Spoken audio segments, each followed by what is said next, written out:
Tony Montana is a masterpiece of fiction, but the man who inspired him was a masterpiece of chaos. Most people think Scarface is a story about 1980s Miami. They're wrong. Long before the neon lights, there was a man who turned the city of Chicago into his personal battlefield. You've heard the name Al Capone, but the movies often miss the most chilling parts of the archive, because the real Scarface didn't just fight for a street corner. He challenged the very foundation of American law.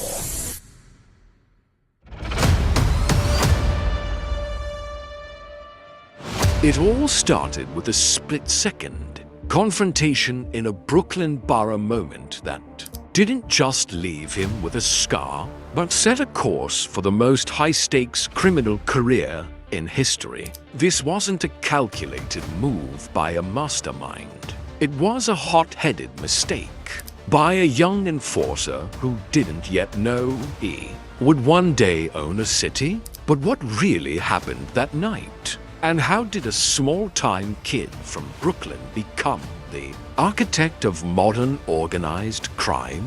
To understand the legend, we have to look at the blood that was spilled before the cameras started rolling. In 1917, Al Capone was a nobody. He was a bouncer at a dive bar called the Harvard Inn, trying to make a name for himself in the notorious 5 Points gang, the famous scars that defined his image. They weren't a gift from a rival boss in a grand war. They came from a man named Frank Galluccio. Capone made an insulting remark to Galluccio's sister, and in the ensuing scuffle, Galluccio slashed Capone across the face 3 times. Capone hated the nickname Scarface for the rest of his life, often going to great lengths to hide the left side of his face in photographs. But while he hated the mark, he learned to use the fear it generated. Shortly after, Capone left New York for Chicago. The archive suggests he wasn't just looking for a fresh start. He was reportedly fleeing a murder investigation where he was a prime suspect. He arrived in Chicago as a protege to Johnny Torrio, the man who would teach him that crime wasn't just about violence. It was about structure. They were waiting for a catalyst, and the US government was about to provide it. Prohibition was coming, and for a man with Capone's lack of conscience, it was the ultimate business opportunity.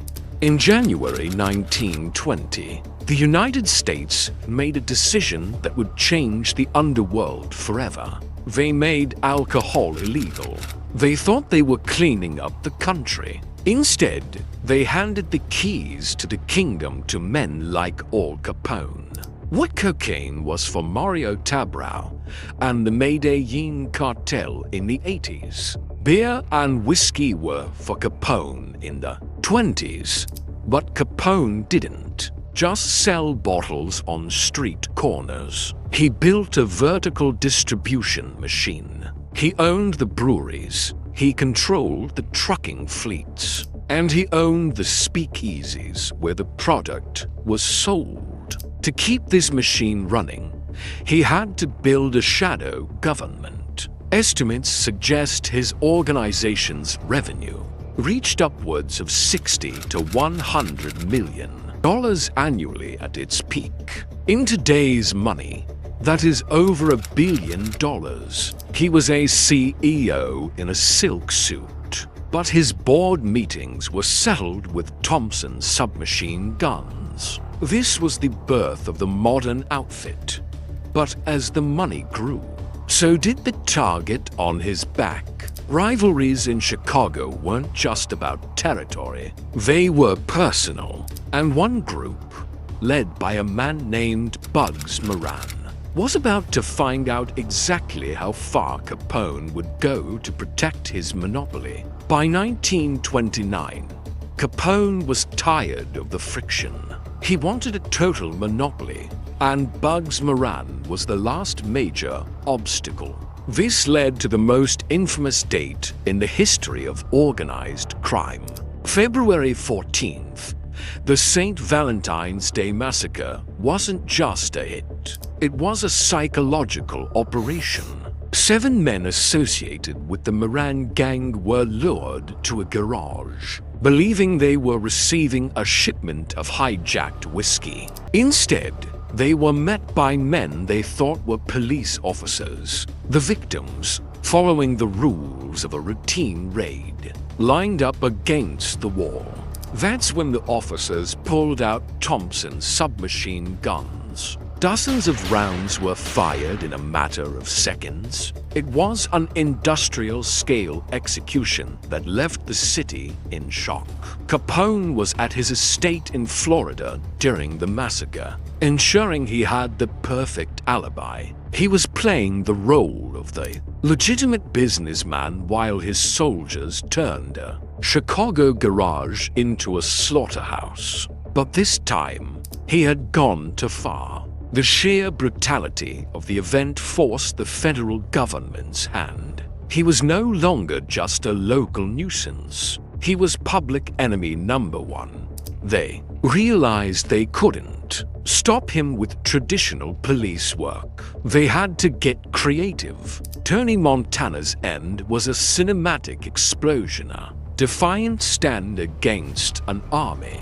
But Al Capone's end was a slow, humiliating grind. The FBI and the Untouchables are famous in the movies, but it was the IRS that actually brought the king down, since they couldn't pin the murders or the bootlegging on him due to intimidated witnesses and bought-off cops. They tracked his untaxed income. In 1931, the man who ruled Chicago was convicted of tax evasion. He was sent to Alcatraz, the most feared prison in America. But the bars weren't the only thing destroying him.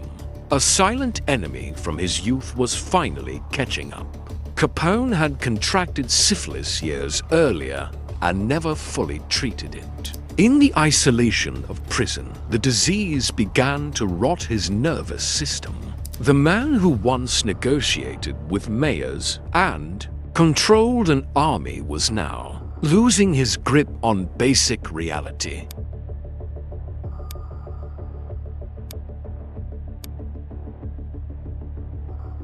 He became a ghost in his own body, talking to people who weren't there and failing to recognize his own associates. When he was finally released, he was no longer a threat. He was a broken shell of the monster he used to be. Al Capone died in 1947, spending his final years in mental decline at his estate in Florida. The archive shows he had the mental capacity of a young child at the time of his death. It is a haunting contrast to the Scarface image of a powerful boss ruling from a throne. Tony Montana is the legend we watch for the thrill, the man who went out on his own terms. Al Capone is the historical reality, the man who was dismantled by his own ego and a disease he ignored. One was a movie star, the other was the blueprint that Hollywood has been copying for nearly a century. Both proved the same thing: the higher you climb in the underworld, the more inevitable the fall becomes. But as one empire ends, another always rises. Who was the man who survived them all? We'll find out in the next archive.